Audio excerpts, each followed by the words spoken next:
Hello and welcome to Board Game Gumbo. Today we're unboxing Tsukuyumi Full Moon Down by Gray Fox Games and King Raccoon Games. So this is the all-in pledge for the newest Kickstarter from Gray Fox Games, and this includes quite a few things. So first of all, we have our base box, which is rather large.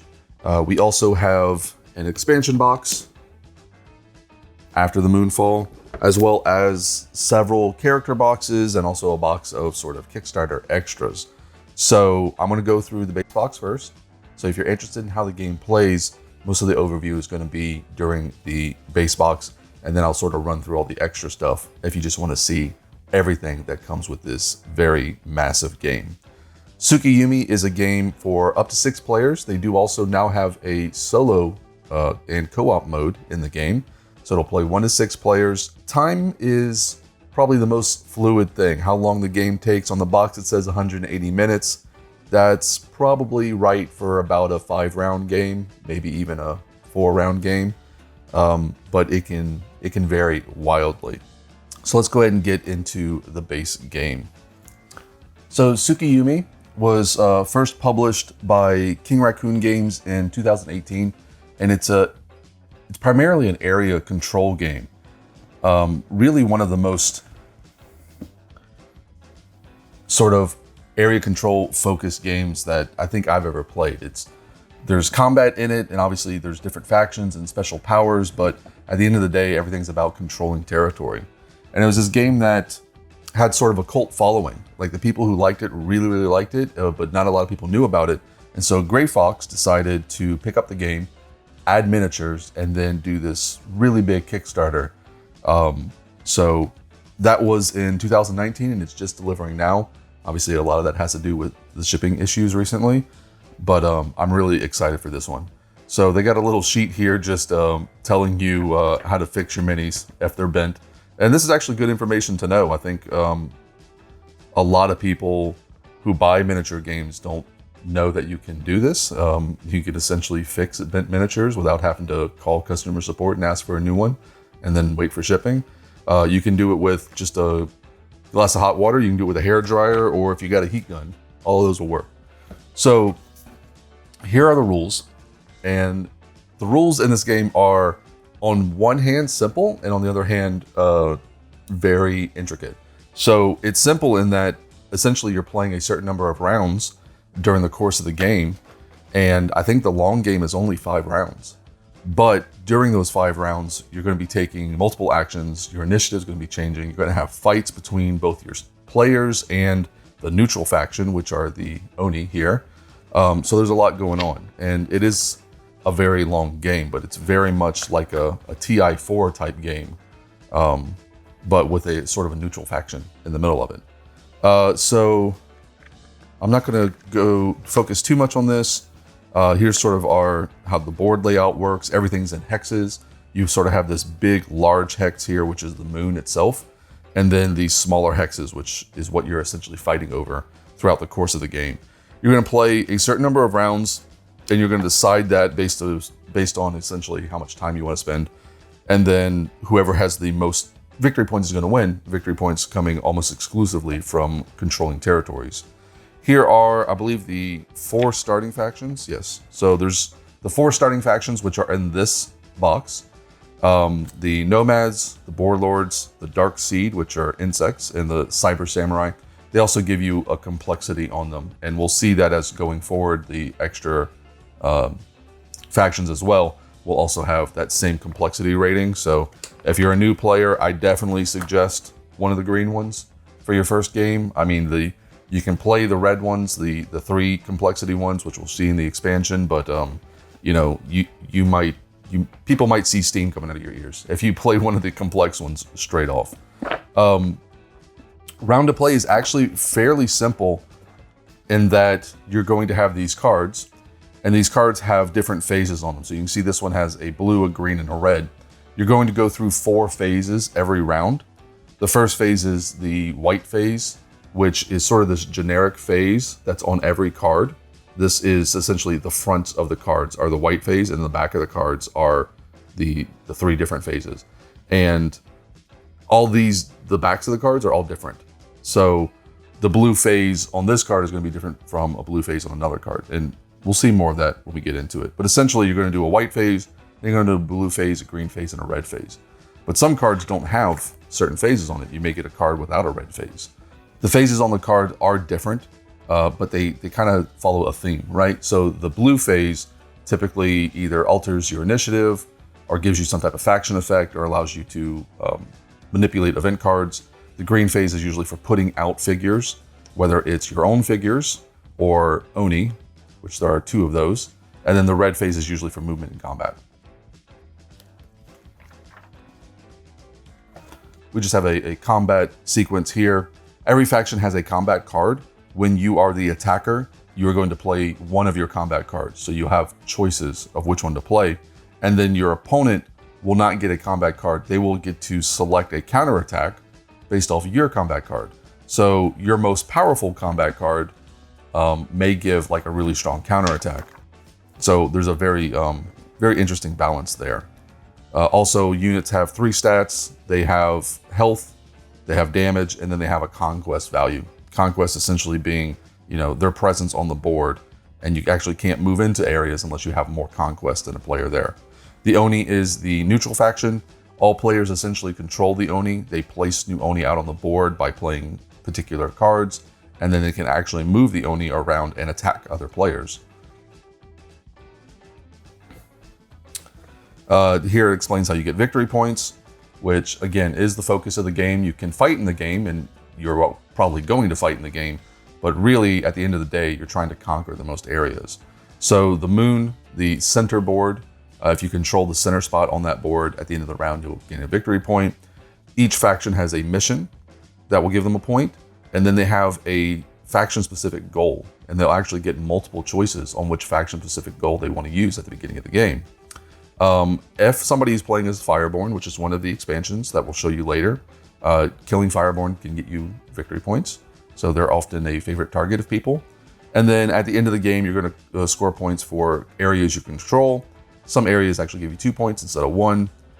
You can also get points based off of your final initiative. And then there are some additional ways to get victory points, but really not a lot.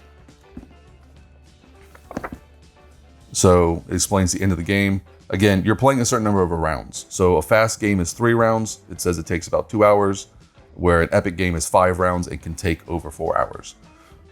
Here is some scenarios. So you can build the board sort of randomly, just putting out tiles with the moon, starting with the moon and then placing tiles out randomly, or they actually give you these scenarios to specifically build the board.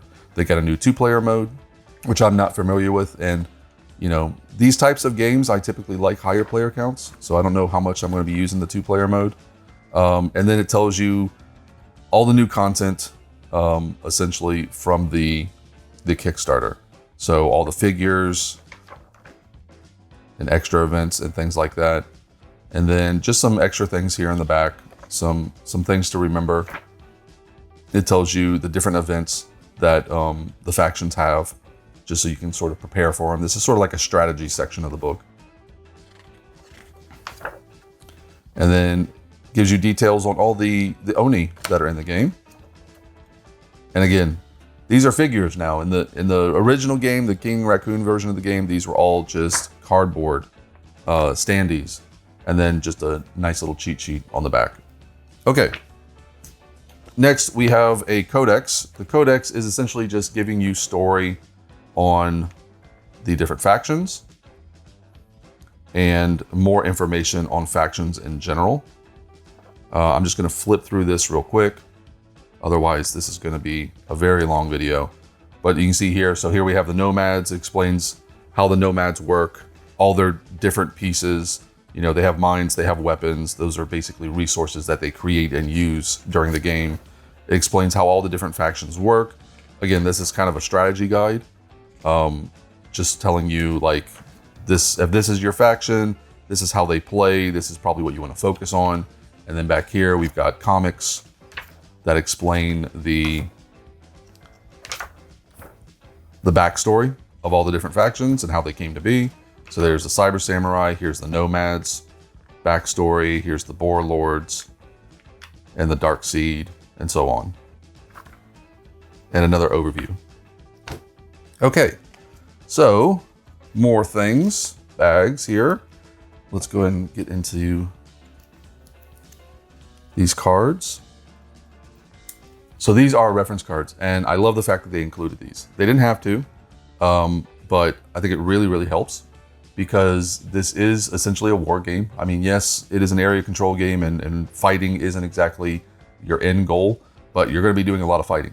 And it's nice to be able to look and see the figures at a glance and know exactly what their stats are. So again, every figure has 3 stats: conquest, health, and damage. And you got enough of these for every player at the game. So you can hand out, if one player is playing the Warlords, you give this card to every other player, and they now know exactly what figures on the board and what they do. And then you got them for each of the factions. And then you got another one also for the Oni. So I love these. These were a great idea. Next, we have the actual faction boards. So first we've got little cheat sheets here. Just give you an overview of what the different symbols on the tiles mean. Different symbols on units. Some units can be flying, some units are massive, so they only move 1 space. And then on the back side, it tells you how the round works. And then all the victory points. So again, very nice, just little cheat sheets, so you don't have to go digging in the rule book to figure out what things mean. Then you got a faction card for each faction. On the back side, it's going to give you basic strategy.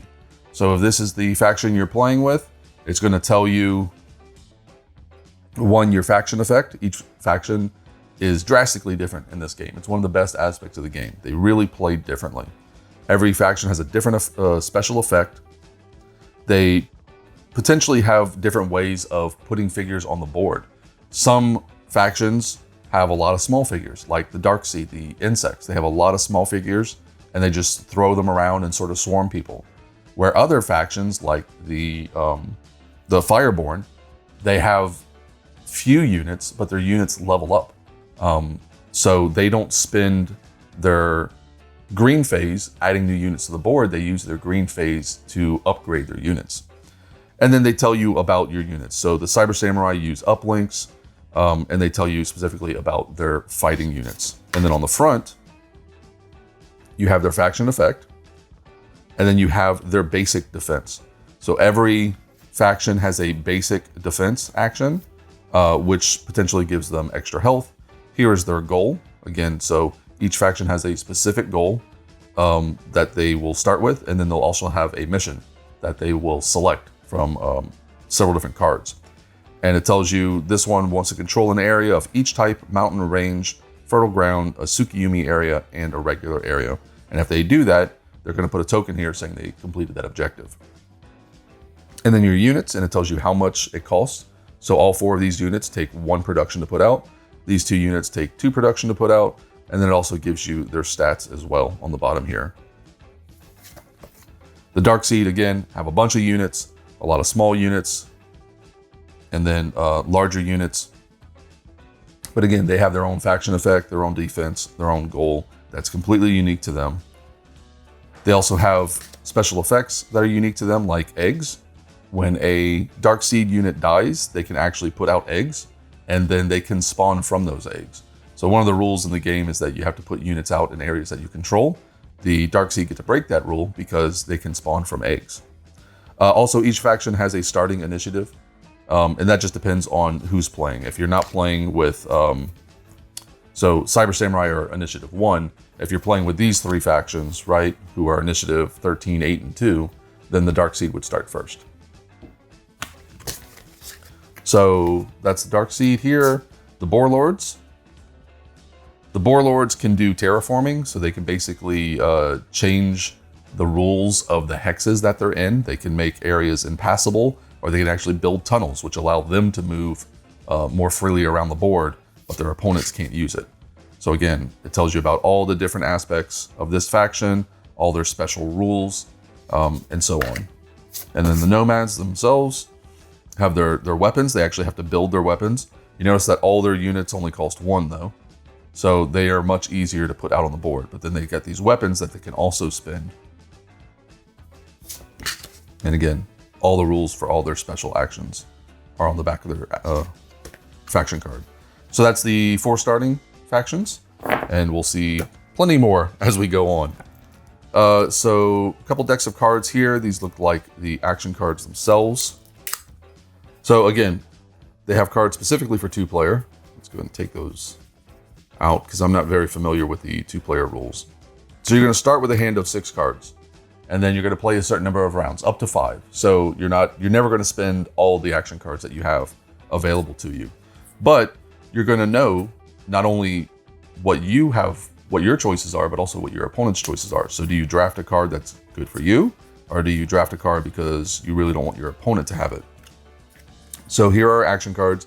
Again, the front's always the same, and you're just going to choose 2 different actions. One of these 4, you pick 2 of them. You're going to do that in initiative order. Then you're going to go back to the top of the initiative order, and you're going to do the blue phase. Okay?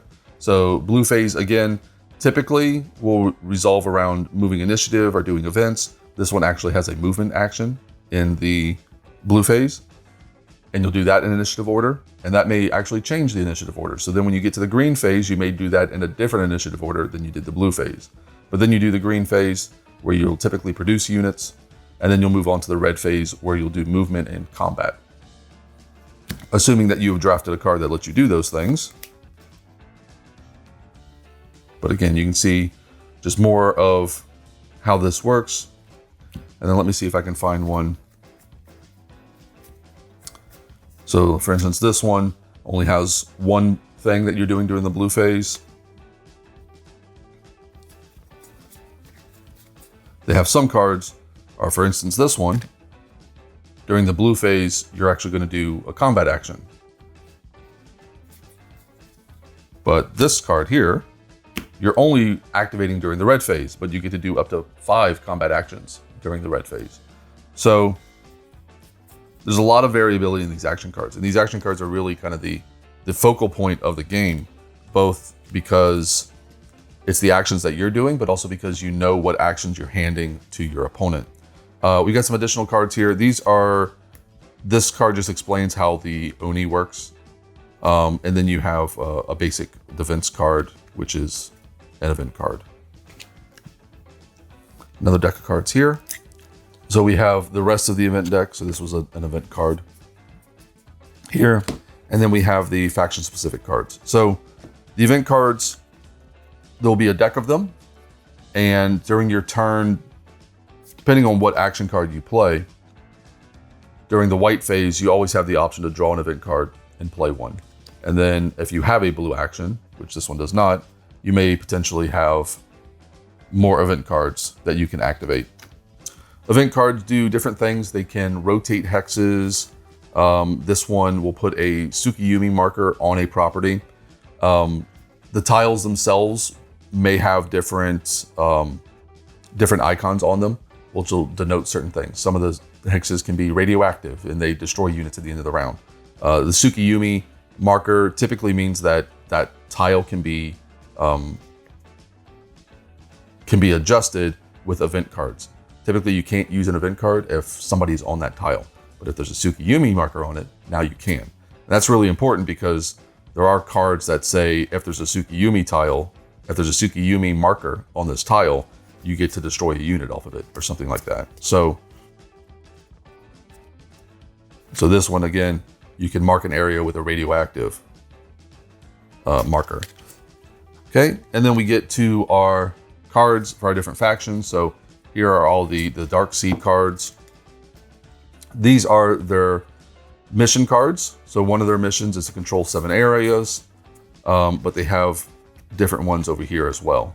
And these look like they're just for the 2-player. But so one of the missions that the Dark Seed have access to is to control 7 areas. And there should be multiple of these. I believe there's more in the rest of the content. So at the start of the game, you're going to choose which one you want. So you'll have an option of doing this one or possibly another one. And then here are their battle cards. So if you initiate a combat, you're going to play one of your battle cards. You can play Annihilation, Conquest, Kamikaze, or Swarm Attack. Typically, every faction shares some of these. So like if we look at the Nomad faction here, So again, the Nomad faction have their mission card, and they have their 2-player cards back here. But all of their attack cards and all the dark side attack cards are different. They have the same names, or mostly the same names. So they all have a Conquest card. They both have an Annihilation card, but the Darkseid have a Kamikaze, and the Nomad have one called Assume the Position, and then Swarm Attack and Guerrilla Attack. So they are different for each faction. And essentially, you are going to get what's at the top. So in the Annihilation card, your units are going to cause damage. You're going to look at how much damage each unit causes, and you're going to deal that much damage to your opponent. Or you can play the Conquest card, which marks the area with your territory control marker. So in this one, you're defeating your enemy, but you're not taking over the area. In this one, you're taking over the area. Kamikaze, your units cause damage, and then add health points to your damage points. Essentially, you get to combine how much damage and health your units have and deal that much. But you can see that the counterattacks on this are very bad. So if your opponent is going to choose one of these counterattacks, he can choose total loss. The Darkseid lose all units in this area. And these are different as well. These counterattacks are different. So this shield one is going to use your basic one. So when we looked at the faction sheets earlier, they all have sort of their basic defense action. So your opponent can choose to use their basic defense action, or they can choose to use one of these specialty counterattacks that are on the card. And that's another really interesting aspect of the game, is that every faction has not only a different way to attack, but also a different way to defend. So the rest of the cards here are just the same for the other factions. So we have the Warlord cards, and then we have the Cyber Samurai cards. They also have uplink cards, which they can put out, which give them sort of cost a certain number of resources, but give them a special effect for the rest of the game. And basically, they're just making their units better. So that is all from that deck of cards. Now we get into the punch board. And these are going to be all the tiles for the game, as well as a lot of special effect reminders. So we got a bunch of tiles. So these are mountainous tiles. Mountainous tiles, you have to have a certain number of conquests to move on to them. So again, every unit has a conquest value, which basically means you cannot send a lone, weak unit here to control this. You have to send something that has a substantial power to it. Some tiles have this little red on them, which means that section of the tile is impassable. You cannot move from a hex here onto this hex from this direction, because this is impassable.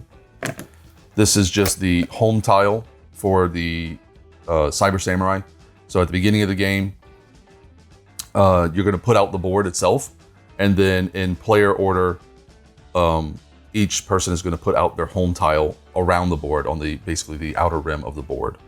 Some home tiles have special placement rules, so they can place them like on top of a different tile, but mostly they're going to be on the outside. These are also double-sided, because one of the things the Fireborn can do is they can come to your home tile and they can destroy it. So you've got sort of a regular side, and then you've got the decimated side that only the Fireborn can do. And then we've got a whole bunch of other tokens in here. I'm not going to pop them all out. I will say that this is a little thicker than normal cardboard. So that's nice, and everything is popping out really nicely. It's also all double-sided, which is nice to see. But so Rocket Attack is a special ability of the Cyber Samurai. You can tell because it's got their little symbol on the top. Again, this is another tile specific to the Cyber Samurai. They can put it out on the board to make an area impassable like that. These are just control markers. So when you control an area, you'll put that on there to say that the Cyber Samurai have control of that area, and so on. So we got quite a few things out here. These are the egg tokens for the Darkseid. So I'm not going to go through all of this because it would take quite a while, but I will go ahead and just sort of punch it all out and then give you a few looks at it, a couple different things. All right, I now have a mountain of cardboard that I'll have to organize, but we got everything punched out. So obviously you can see the minis here, which we'll get to in a minute. Here is our center. This will be the center of our board. where the moon has crash landed on the planet. And then we'll have this tile in the center here. And that'll start the center of our board, or the starting point for our board layout. This isn't always the center. One thing I do like about this game is that all the reminders are printed on the different aspects of the game. So like for this tile, this is the center tile. If you control it at the end of the round, it's worth a victory point. Well, it's nice that they put that on the tile, so you don't have to dig into the rule books. They also do it for the turn tracker, so it reminds you that being first or second at the end of the game is worth points. Here are all the, at least the starting factions, little initiative tokens, which you'll put out here, and they also remind you of what their initiative all is on their token. So if we're playing 3-player, we'll play like that. Again, this is on your faction sheet, but it's nice that they put the little reminder there on the initiative token. And they do that with a lot of things. So for instance, these fertile tiles are specifically worth 2 points instead of 1, whereas every other tile in the game is worth 1 point. And they put that on the tile. So again, nice little reminders. Here are our starting faction tiles. Just because I like the art on these, I figured I'd show them off. And again, they can each be destroyed by the Fireborn faction. That's why they have this other side that shows each of the factions destroyed. Just some other pieces here. You can see like the area control tokens are all triangles, but they're easy to distinguish because not only are they color coded, but they also have the symbols on them. Just, you know, nice choices design wise to make things easier, so you're not always having to look things up. All right, so now getting to the minis, which is the new aspect of the game. Actually, there was one more thing I wanted to mention. I think these tiles are larger than the original game, which would make sense because now you're dealing with minis, you need a little more space. But I haven't played the base game in a while, but I believe these are larger than the base tiles. So here we have our Oni figures. Again, the Oni is sort of the neutral faction. They're enemies to everybody. Nobody really controls them, but all players have the opportunity to sort of put them out on the board to mess with their opponents. So there's one of our Oni figures there. It's a little hard to see because they're purple. I mean, I don't think purple shows detail extremely well, but these are really nicely detailed. I mean, you can even see like his bell, right? So he's dragging a bell. For whatever reason, who knows? But he's dragging a bell, and you can actually see the ringer in the bell at the very base of the figure. So these are a lot of attention to detail went into these figures. We got sort of this crazy, almost Harlequin looking guy. He's very thin, but I don't see a lot of warpage or anything on them, which is kind of surprising. I mean, there's multiple of each sculpt, so I'm not going to show you every figure, but let's see what else we got in here. This hunchback looking guy.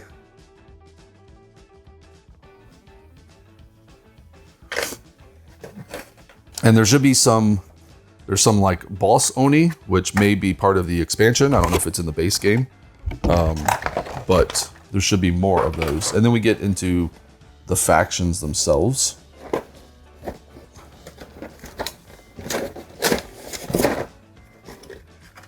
So one of the things that I've liked recently is when companies do these finger wells. It's a nice touch, and it helps getting these things out of the box. So here's some of our Nomad figures.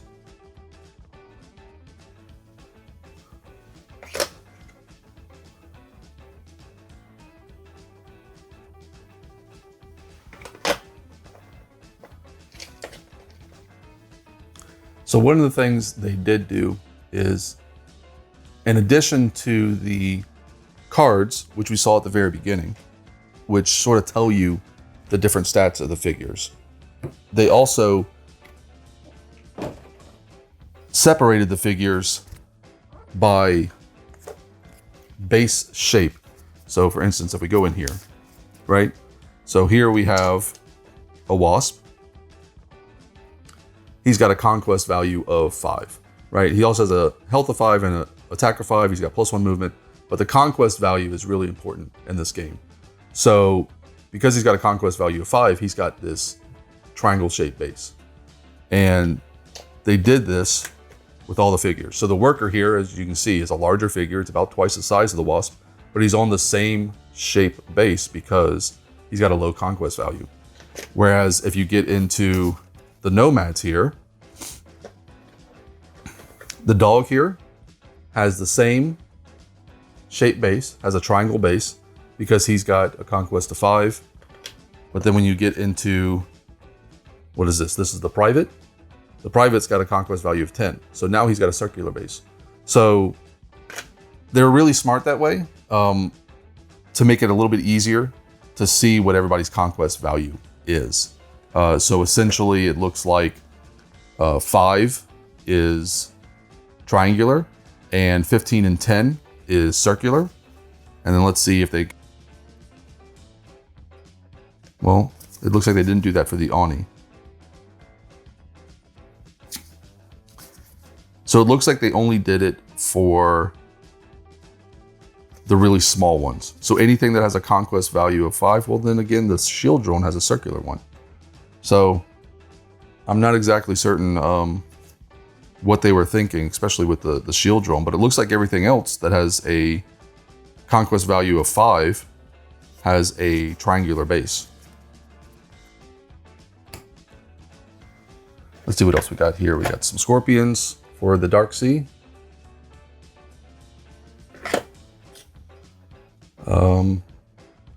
A very large and pleasant looking bug. If you got a bug phobia, you don't want to be messing with the Dark Sea. Let's see what else we got here. We got the Cyber Samurai and the Boar Lords here at the bottom.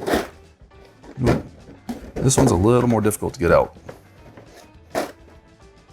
because it's taking up the entire bottom of the row, but if I can use these finger wells correctly, there we go.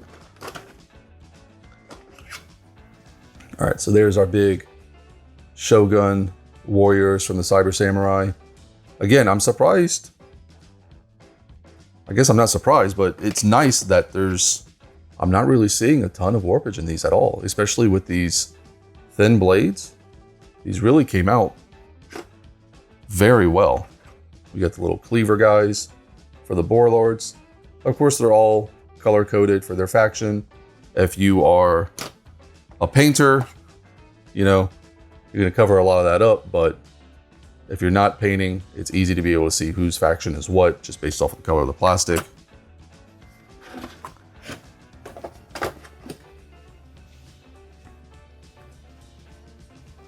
Yeah, so I'm not certain why they did these little shield drones as circular when there are only 5 conquests. It's everything else that's 5 conquest is triangular, but maybe just to tell the difference between these two pieces, right? So you got two drones essentially that look pretty similar, and they didn't want to do them both on triangular bases, so they did one on circular and one on triangular.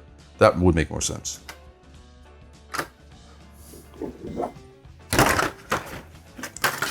All right, so that's everything we got for the base game. Give me a couple minutes to clean this up, and we'll come back with the expansion after the Moonfall. All right, now moving on to the After the Moonfall expansion. So this expansion allows you to play up to 6 players now, where the original was just up to 4. Because obviously in the first box, we only had 4 factions to choose from. It's going to add 2 new factions, as well as additional rules, tactics cards, all that additional content. So here's our rule book with our new factions. So we have the Children of the Lion, and then we have the Kampf Group 03 factions. New setups for up to 6 players, and then these are both complexity 1. The Kampf Group is one of my favorite. It's just, they're mechs, so you know, you get to play around with a couple Gundams. It's entertaining. So we got all of our sort of, again, this is sort of the strategy guide that we saw in the first one for each faction, and just explaining all their different components. And then you've got the story behind the different factions. And another overview on the back. More Punchboard, again, more of the same, so I'm probably not going to go through a lot of this. I'll punch it out and then we'll come back and we'll describe what else is in the box. But you can see that we've got some new tile types here, and these actually add production. So when you're doing your production phase, if you are controlling these areas, you'll get an additional production, which is really helpful. So let me go ahead and punch these out real quick and we'll come back. All right, so all our Punchboard is out of the way. We got, our new initiative tokens for our 2 new factions. Again, they do actually print their initiative at the bottom, so you don't have to go looking it up each time. Our new starting tiles, and they are double-sided because, again, they can get destroyed by the dragons. The conf group actually has a landing module, which is one of the starting tiles that breaks the rules. They can, I believe, put their starting tile basically anywhere. They cover up another tile because, again, it's a landing module, and it can also get blown up. And just more, more of the same. So our control markers, again, they're all different colors, but they also have the symbols on them. And this one I just wanted to show you because it's one of my favorite things in the game. The conf group can build a nuke. And not only does the nuke do 80 damage to wherever they deploy it, but it also makes that area radioactive. So, they aren't necessarily nice people.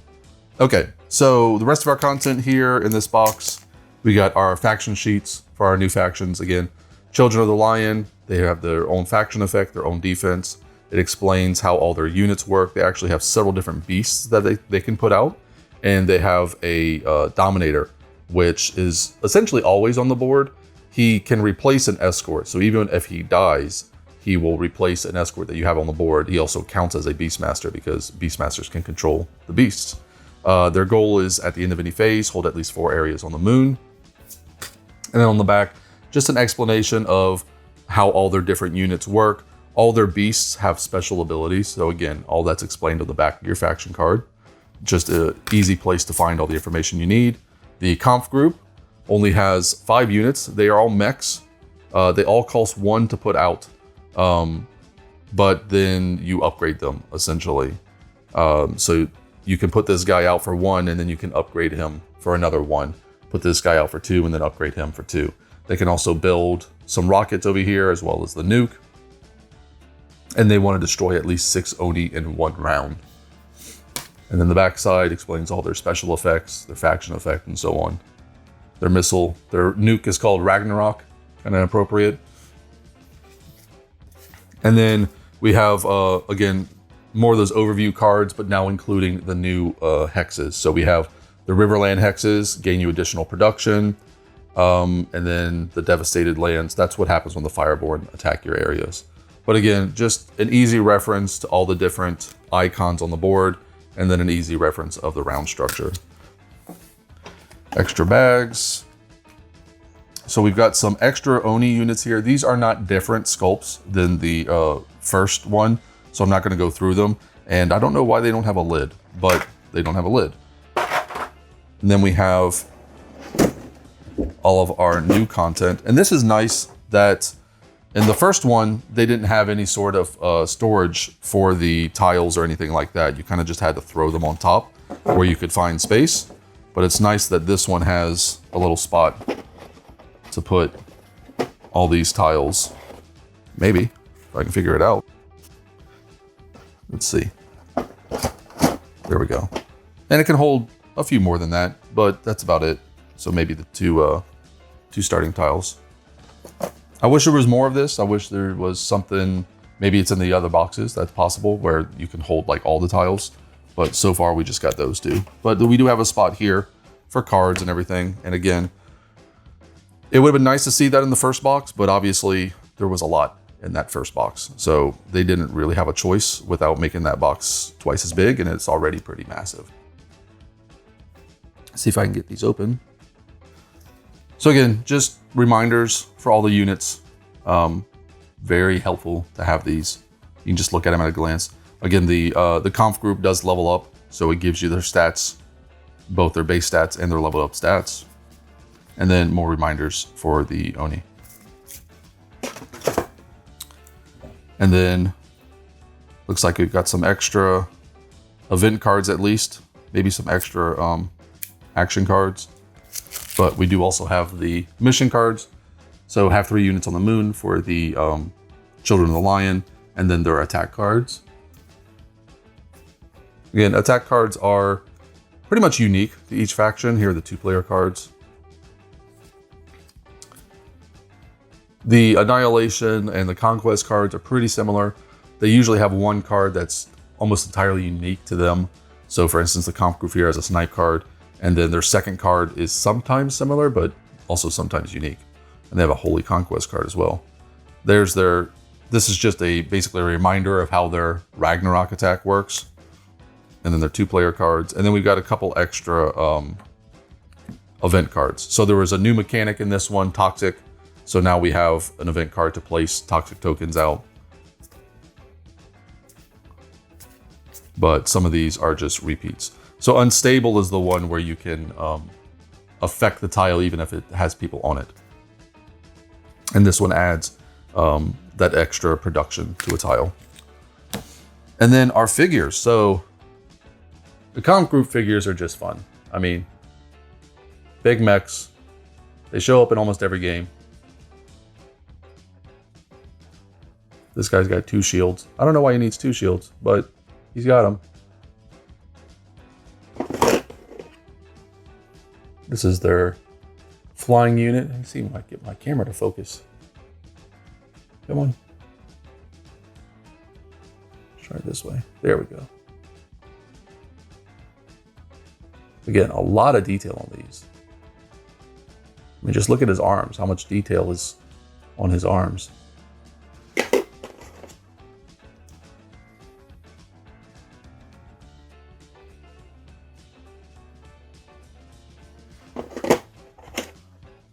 This is their sniper one. He can, if I recall correctly, he can actually shoot people, deal his damage to an adjacent area.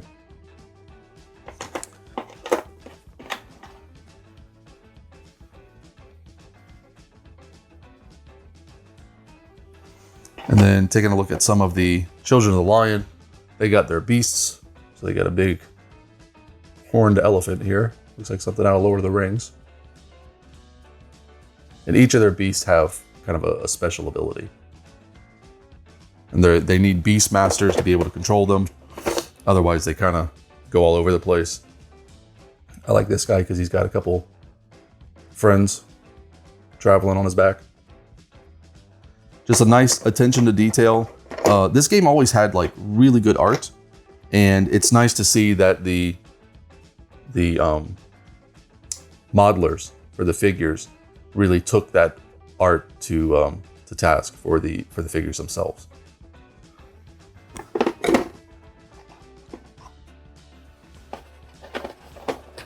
Just take a look at a couple of other ones. I really like the beasts for the Children of the Lion. It's kind of their focus. But they look really unique. So it's my favorite pieces. And then these are their Beast Masters, which are kind of their standard unit. All right, so that's it for After the Moonfall. Again, that's 2 additional factions to play as, which allows you to go up to a 6-player game. Otherwise, a few new concepts like Toxic and the extra resource generation, but otherwise the same as the base game. Now we do have some more stuff to go, so stick around. We got a couple more faction boxes, and then we have Kickstarter stuff. All right, so here are the 4 sort of expansion boxes or faction boxes that we have to go through. We have actually 3 faction boxes. We have the Lords of the Lost Sea, the Fireborn, and the Sentinels. And then this is the co-op and solo expansion. So let's go through the factions first, I think, and we'll start with the Fireborn, who are the dragons that were essentially living in the moon, and then when it crashed, they kind of got freed, and now they're wreaking havoc everywhere. So these 3 factions, starting with the dragons, really introduce the most changes in the game. They're sort of the most drastic changes, and because of that reason, they are the most complex factions to play. You can see the Dragonborn here are complexity 2. Yeah, that might be a 3. At least for me, when I played them, they're not difficult to play, but they're targets for everybody else. So they have a new rule that they can devastate areas. That's one of the things they can do. And then this is basically replacing that strategy guide that we saw in the other rule books. It's just telling you how essentially to play this faction. We've got their specific cards. So again, they're 2-player cards, which I'm not really going to get into. They have their faction card. They want to sacrifice 1 combat action in an enemy home zone. So they have to be on an enemy tile. And then basically, when they take their combat action, they're going to not take one of them. So you can take multiple combat actions. So that doesn't necessarily mean they're not going to take a combat action that turn. But that's what they want to do. And they get 1 point for that. And then their battle cards, again, everybody has an annihilation card. Everybody has a conquest card. And then they have their 2 unique cards, one being devastation, which allows them to turn a tile over to its devastated side. And that tile is no longer worth victory points, but it does retain its other properties. And then they have an overwhelm action, which essentially gives them an option. So they can mark the area with a territory marker like they're conquesting it, or they can cause damage like an annihilation, or they can devastate the area. And then they can also move after that. But again, all the counterattacks are also different for these as well. We've got our unit cards. And the way the dragons work is they only have 3 units, but their units level up multiple times. So we saw with like the comp group, they could level up once. Each of these dragons can level up 3 times, each time getting more and more powerful. So they give you the numbers for each unit and they tell you what they are for each level. Again, these are really smart choice to be able to hand them out to each player. So we've got their starting tile here, the Abyss. No ruin side because they're not going to destroy their own tile. And then all their territory markers. Here's their initiative marker, and their initiative is actually not set. I forget exactly how that works, but we'll take a look at that in a second. And then these tokens are just going to tell you what level the dragon is. So you're going to put one of these next to each dragon with their level. Their faction sheet. So their faction effect is that they can devastate any area with one of their Dragonborn. It looks like they actually have 1, 2, 3, 4, 5, 6 monsters. Maybe that's why the sheet was double-sided. Oh yeah, that's what it is. So this one is double-sided because they have 6 figures and they each level up. Again, it costs 2 to put out any one, and then it costs 1 additional to grow them at any level.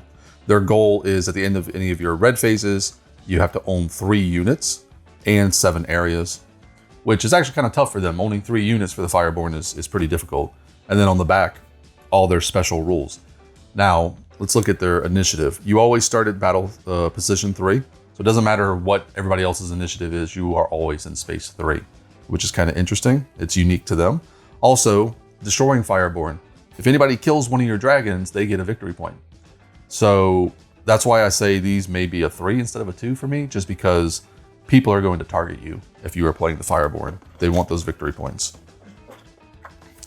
And then all of our glorious miniatures. So we haven't talked about these yet. Every faction in the game has a unit that's called a mascot, and they are extremely weak units. It's actually a optional rule, and I'm pretty certain this is their mascot. I could be wrong. But essentially, if you keep it alive, it's worth an additional victory point at the end of the game. Oh, so that's what those little tiles are for. They have actually, so here's our dragon. Let's take a look at him real quick.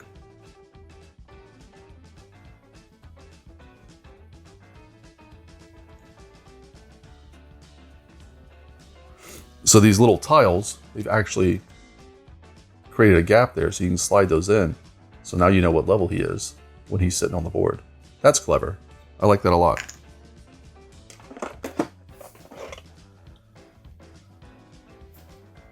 Here's our little like raptor dragon, I guess.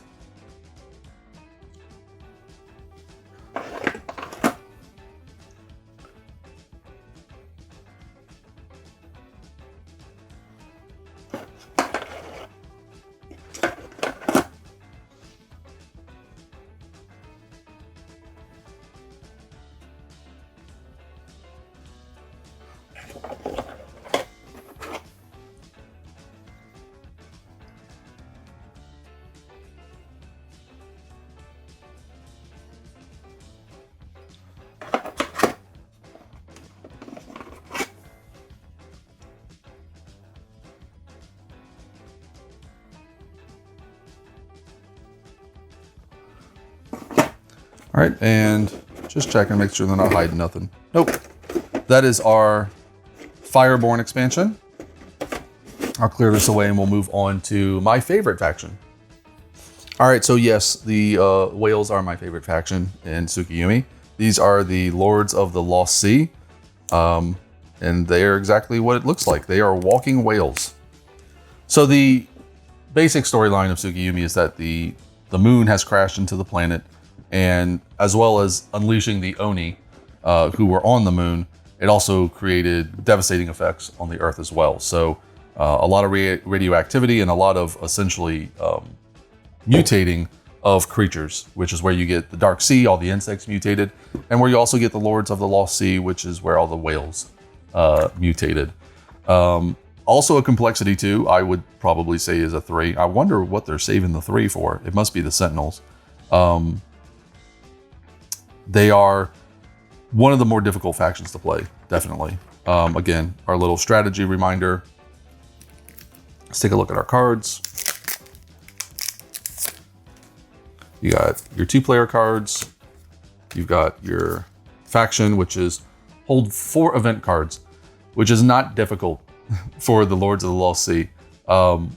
They specialize in manipulating the event deck, which is one of the reasons why I like them, because they can essentially terraform the board, which is a lot of what the event deck does. So they can make it much more difficult for other people to move around the board, which is good for them because they're all massive, which means they can only move 1 space at a time. So if their opponents can also only move 1 space at a time, that's great for them. So their battle cards, Annihilation, your Conquest. One of their cards is called Whale Hala, and their units cause damage and then remove 1 unit and cause additional damage equal to its health points. Now, the whales don't cause a lot of damage, but they do have a ton of health. So this Whale Hala one is basically a suicide bomber version of a whale, and they do their health as damage, which can be extremely effective. And then a Place of Peace. Displace all blocked enemies from this area. You then receive 1 victory point. So this is an additional way for them to get victory points. Very powerful for them. Also, essentially they're belly flopping. They're belly flopping and they're causing everything else in the area to fly out of the area. Here are our unit cards. And this is going to be similar to the Fireborn because they don't have a ton of units. You can see they got Whale Calf, Young Whale, and then all the way up to the Whale King. Again, the Whale King only does 15 damage. I mean, there are medium-sized units, unlike the Children of the Lion, who will do 15 damage. They don't do a lot of damage. And these will be one-sided because that's all the units they have. Their initiative token and all their control tokens, they are initiative 21. Here's our faction board.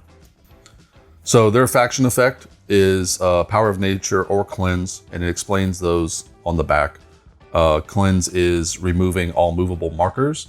So a lot of factions rely on placing out markers, like the Dark Sea put out eggs, which allow them to spawn in different areas. Especially the Boar Lords put out a lot of tokens that increase their conquest value or allow them to move around the board easier. Cleanse removes tokens. Just anything that wasn't originally on a tile gets moved away. And then the other thing they can do is Power of Nature, where they draw an event from the draw pile for each area containing at least 1 whale. And then if they have 3 or more event cards, they have to play at least 3 of those event cards. That's how they get a lot of event cards. So it's easy for them to get event cards. All whales are massive, and they can only move 1 area. That's kind of their downside. But again, Their goal is to use the cleanse and remove at least 5 territory markers during one round. And their units cost 2 to start, and then you have to upgrade them. So you put a whale calf out, and then for 1, you can make it a young whale. For another 1, you can move it up to Anak or Malik. And then for another 2, the white one and the whale king, which is their specialty ones. So a bit like the Fireborn, and that they've got not a lot of units, but they upgrade their units. So they start on the board and then they upgrade them.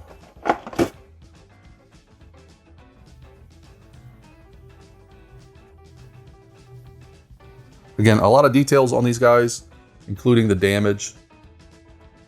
Got something on his back there. Let's clean that off a bit. And then, you know, you got a couple of the whale calves. So they can put out a couple figures on the board and then upgrade them as they go. And then here as well, we've got some spaces. It looks like these would hold all the initiative tokens. And then I'm not certain what that's for, but so it looks like they're trying to, instead of putting an organizer all in the base game, which would have been really difficult for them, they're kind of trying to create an organizer through several different boxes. But that's the Lords of the Lost Sea. And then we'll come back and we'll take a look at the Sentinels. All right, so the Sentinels is the last of the 3 faction expansions that are currently available. I will mention that King Raccoon is working on more factions.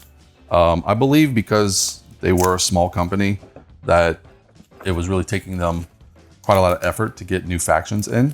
But now hopefully with their partnership with Grey Fox, that sort of alleviates that problem. I know they already have 2 new factions planned. They have them named and sort of have mocked up how they're going to work. One is, I want to say Laser Vikings. It's something Vikings. It's something odd Vikings, like Laser Vikings or you know, something like that. And then there's a clown faction, which I'm going to stay away from. But so these are the last 3 factions available in the game. These don't increase the player count, so it's still max player count of 6.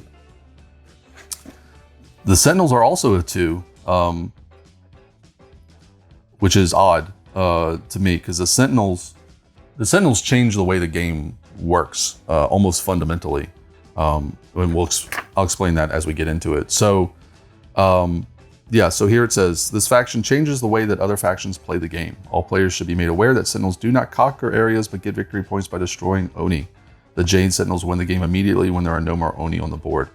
So this is the only faction in the game that is not concerned with controlling areas. All they want to do is kill Oni. And if they can kill every Oni on the board, they immediately win. So I'm kind of surprised there are 2. They must be saving that 3 for something special. So again, our cards here. I don't see any 2-player cards, which doesn't surprise me. I don't think you should be playing Sentinels in a 2-player game, just because of how drastically they changed the game. And also because there'd be a lot less Oni on the board in general. So I'm not surprised. So their mission is to lose at least 1 unit in combat against the Oni, which is not difficult. Their combat cards, so they got their Annihilation card. They're not going to have a Conquest card because, again, they're not looking to control areas. So instead they have Surprise Attack, move a single Sentinel to an adjacent area at no cost, and then cause damage with this Sentinel. Their Counter Conquest can only be played when there are no enemy units in the area. Remove any opposing territory marker from this area. So basically they just get rid of other people's conquest instead of conquesting themselves. And then Ritual Combat. Your units cause damage, but only against Oni units. Other players in the same area may select a counterattack, and you receive 1 victory point for every Oni killed in this attack. So they can win the game immediately by killing all Oni, but they can also just accumulate a vast number of victory points by fighting Oni and killing them. So really, when the Sentinels are in the game, you have to pay a lot more attention to the Oni that are on the board, making certain that there are still Oni there, and also that they aren't in a position for the Sentinels to basically go wipe out a whole bunch of them. But again, all of our reminder cards that tell us our different stats on their units. They only have 6 units. They have Punchboard. So one of the things they can do is they can put out these gates, which allow them to move around much easier. And then they've got their initiative token. I mean, these are their units. So I don't know why they included just the tokens for the units when they clearly have figures as well, but you've got tokens for the units as well.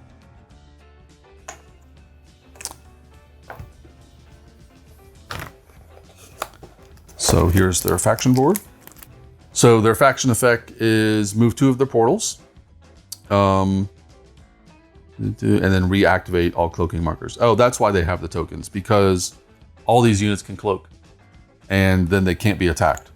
So you got figures, obviously, to represent them on the board, but then you also need the tokens to represent the fact that they are either cloaked or not cloaked. All their units cost 1, their portals cost 1, and their goal is to destroy the Oni. You immediately win when there are no more Oni on the board. And their faction board seems thicker than the other ones. That could just be me. But so again, all their special abilities, how their cloaking works, and so on. And then we've got standees for their little cardboard pieces, because again, you need to know which ones are cloaked, and then you got the figures themselves. So we got the one guy riding the tiger with a gun, because why not?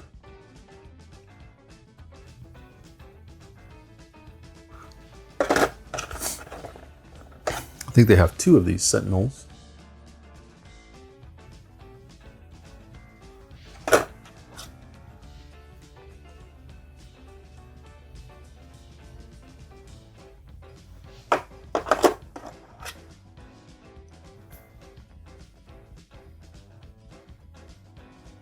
Again, I mean, just look at the detail on his vambrace. It's like ring mail. I mean, it's just, there's quilting. I don't know. I'm surprised, I guess I shouldn't say surprised, but it's just the quality of these minis is, I can't think of another Gray Fox game that has qualities of this high miniature, or minis of this high quality.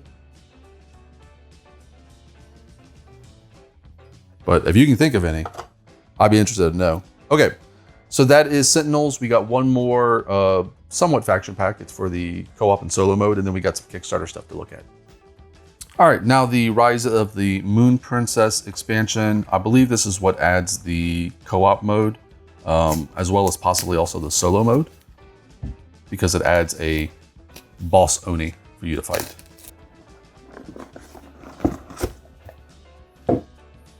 All right, so we got a rule book here for this expansion. So yeah, here's the solo mode, here's the co-op mode, and you can also use it in the regular game.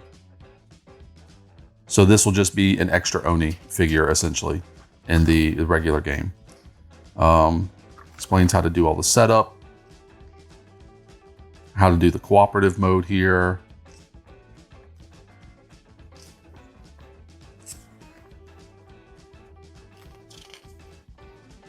Here it explains all the special Oni that are in the game. So the Moon Princess has her own powers, but then we also have several different legendary Oni that have their own powers as well. So these are optional additions. You don't have to use them in a basic game. In your first few games, I definitely would not use them. But they are all available, and they do have special rules to them. And again, another overview on the back. So we've got tokens for all the new legendary Oni. This is all the same as the other cardboard, so it's all easy to punch out. It's nice and thick. It's actually a little bit thicker than normal cardboard. Everything in this game is, so that's nice. More of that. We've got some special pieces for the Sentinels and the Lords of the Lost Sea, which I'm not exactly certain how those are used, but here is the Moon Priestess herself, and another one of the legendary Oni. So here's our little cheat sheet for how the Moon Princess works. I don't know if this is specifically used in cooperative or if this would also be used in the regular game, but I think this is just for cooperative. We've got some plastic pieces, again, because we have the cardboard, but we do have the figure for the Moon Princess herself. And I believe the other legendary Oni are in the Kickstarter exclusives. So we'll be seeing those in a minute. But there she is. Again, very little warpage here. Maybe at the spearhead, you can see how this is bent in and this is bending out. So a little bit of warpage there, but I've been very impressed with these figures in general. Just the detail on them and just how thin they were able to get these plastics without a significant amount of warpage. So here's all our new cards for playing the solo and cooperative versions. She's got her own back to her cards, which is kind of cool. I like that look. So it looks like there's modifications if you're using the co-op mode. She's got her own cards, her own action cards, it looks like.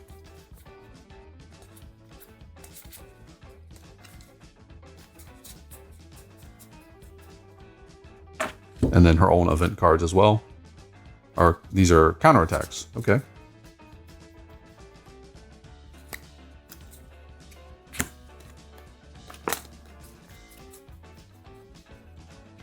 And then her lone attack card. It looks like she's only got one. And then these.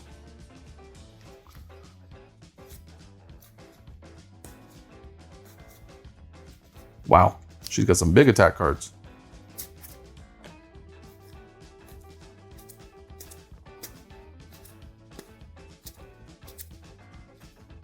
These are cool just because they're so large. I mean, I don't know why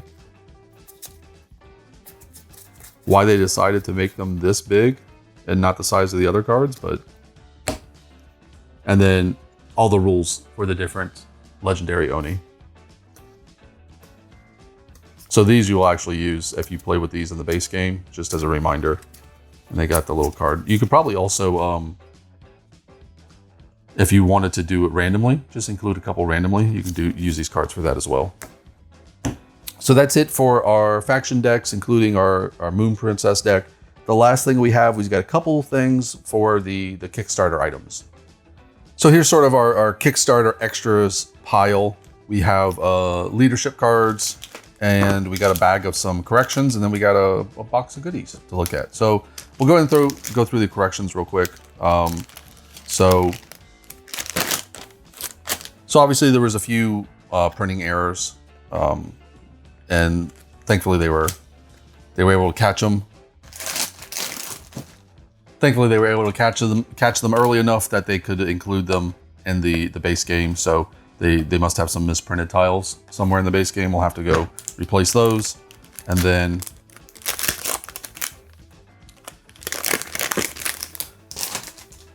a couple just random things that looks like had a misprint on them somewhere. So we'll just have to go through and replace these with the corrected ones. And that's a pretty easy fix. It's nice that they were able to catch it so quick that they were able to get the corrections out with the base game. So then we've got kind of a mini expansion here. These are the leadership cards. So I don't know a ton about these other than each faction has a couple different options. So there's a couple of these, looks like 3 per faction. And this is another way to modify your faction. So whenever you're playing, so who's this at the bottom? This is the conf group. So if you're playing the conf group, you can look at these 3 leader cards and choose one, and they will change the way that faction plays for that game. So if you choose this person, you will always choose 2 counterattacks instead of 1. Sister Johanna, you possess 15 VP before the end of the game. You get an additional 3 VP. And then Commander Pandora, you start with Urzingel, which is one of their units, and any 3 rockets in addition to your regular starting units. And all units may immediately move 1 area after placement. So you got 3 of these per. So here are the Beast Lords ones. So it looks like some of them give you additional objectives, so you can earn extra victory points. Some of them just give you special abilities, some augment abilities that you already have. This is for the Nomads now. The Dark Sea.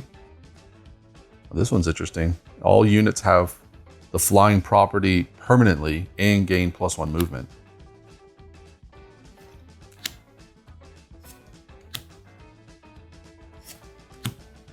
This is Children of the Lion, Lords of the Lost Sea,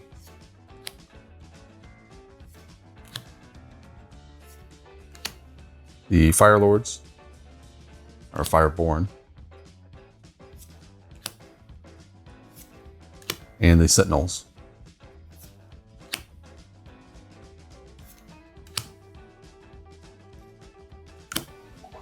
Okay, so that's just a little mini expansion. Something nice to add a little more variability into gameplay. And then finally, we've got a little box of Kickstarter extras, which should include, I'm hoping, our legendary Oni miniatures.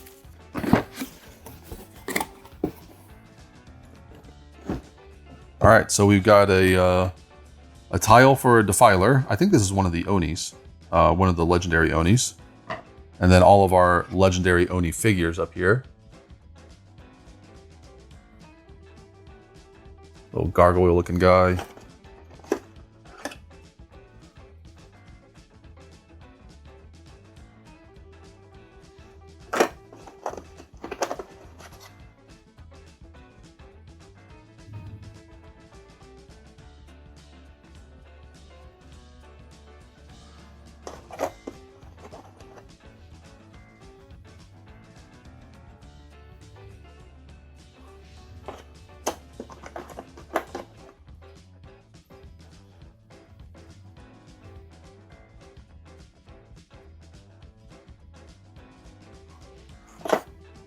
And then we've got, I guess these are upgraded. So these are, so you can upgrade the mechs, obviously, in the conf group. Unlike the Fireborn, they don't have that little token on them to tell you what level they are. So these are just the upgraded versions. So the regular version of this guy, his shields were smaller. So this is the upgraded. So it's just a visual representation of the fact that this guy has been upgraded. But that's really nice. I actually didn't realize they were doing that. So this guy, in his base version, I think he has a spear. I could be wrong. But so this is the upgraded version of him. And then the upgraded version of the sniper looks pretty much the same.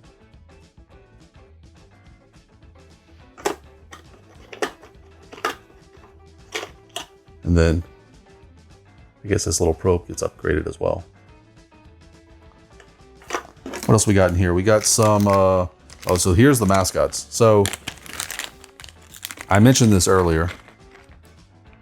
This is an optional rule, but every faction in the game has one of these mascot figures, and they have like 5 health. I mean, they're nothing. If an enemy attacks you, they're going to kill it, basically.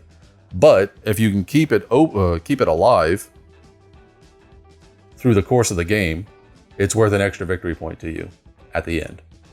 So these are just, again, a little, and this is like, here's the one for the Lords of the Lost Sea. It's an octopus. It's just their little pet mascot octopus. And they're entertaining. Here's the one for the Fire Lords. I don't know all of them, but the ones that I do know, like, I don't know who that is. I think that's the Nomads. Basically just a lost orphan child that they have to protect. No, this is the Nomads. Okay, so here's the Nomad ones. That other one must have been Children of the Lion. The Nomads one is a raccoon with a grenade. I don't know who this one belongs to. Little chrysalis egg. There's a cat. I don't know who the cat belongs to. Maybe the Boar Lords? Not certain. And here's one. So I think this is the Children of the Lion one. So again, I'm not getting all these correct, but I'm pretty certain this is the Children of the Lion one. It's Timon and Pumbaa. So obviously King Raccoon Games had fun with that little optional rule there. So what else we got here? We got some extra cards.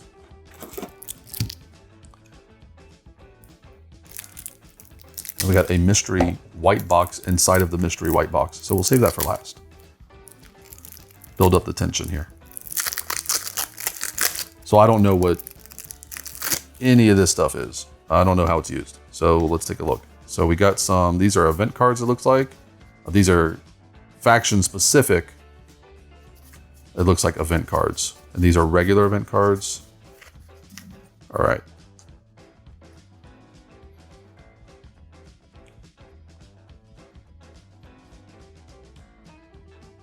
Okay, so it looks like, I'm gonna just based off of reading these, it looks like these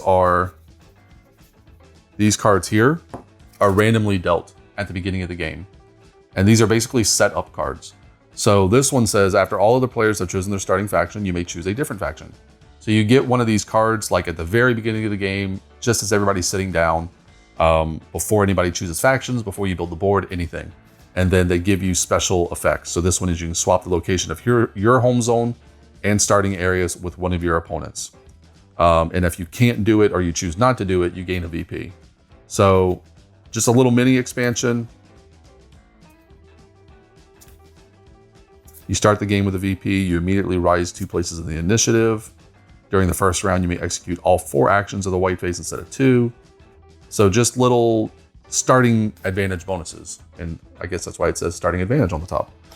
What else we got here? We have extra event cards. So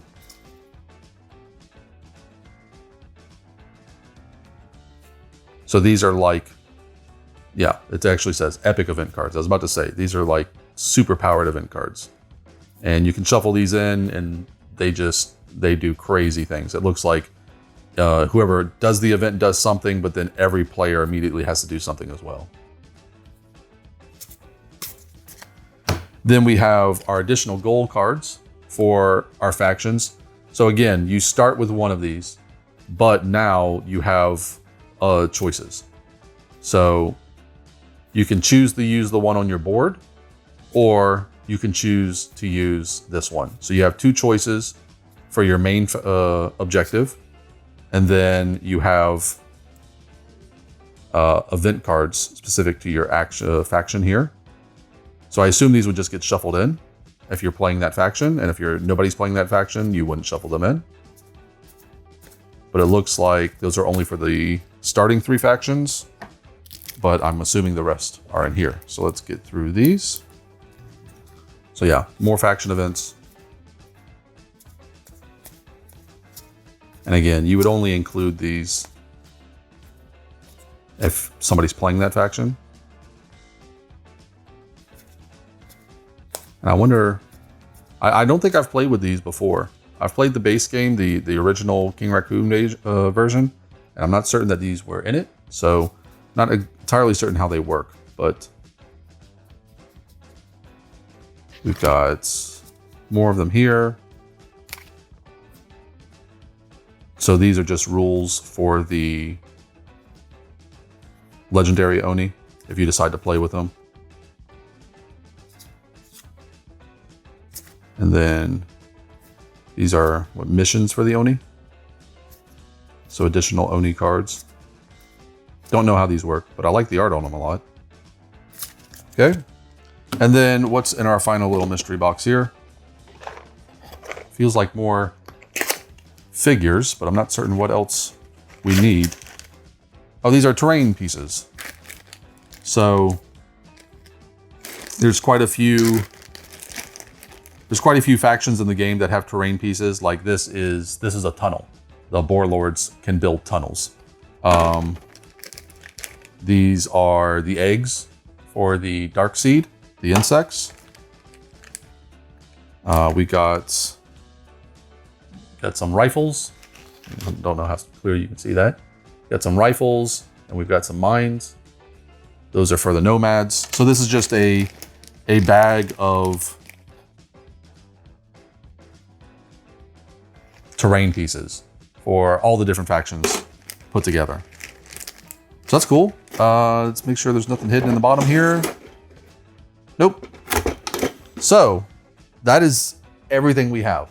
And that's not quite everything. We didn't get the playmat, but that is the base game, After the Moonfall, the Fireborn, Lords of the Lost Sea, Sentinels, the Rise of the Moon Princess, and then the Kickstarter extras for Tsukuyumi from Gray Fox Games and King Raccoon Games.